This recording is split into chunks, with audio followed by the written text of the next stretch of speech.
بلوچستان کے شہر خاران سے ہمارے گدروشیا پوائنٹ کے نمائندہ کاشف بلوچ کی رپورٹ کے مطابق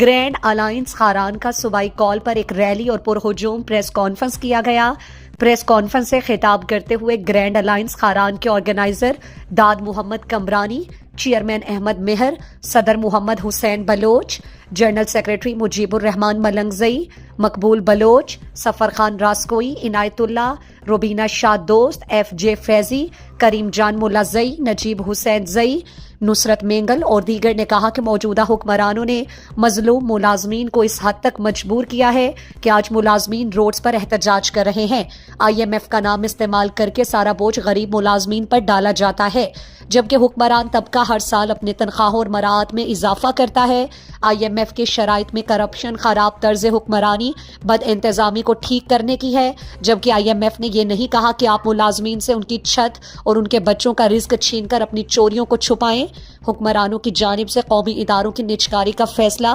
ملازمین کے معاشی حقوق پر براہ راست حملہ ہے۔ نجکاری کے نتیجے میں نہ صرف ملازمین بے روزگاری کا شکار ہوں گے بلکہ عوام کو بھی مہنگی خدمات اور کم معیار کا سامنا کرنا پڑے گا۔ انہوں نے مطالبہ کیا کہ پینشن اصلاحات کو فوری طور پر منسوخ کیا جائے اور ساتھ ساتھ نجکاری کے عمل کو فوری طور پر روکا جائے۔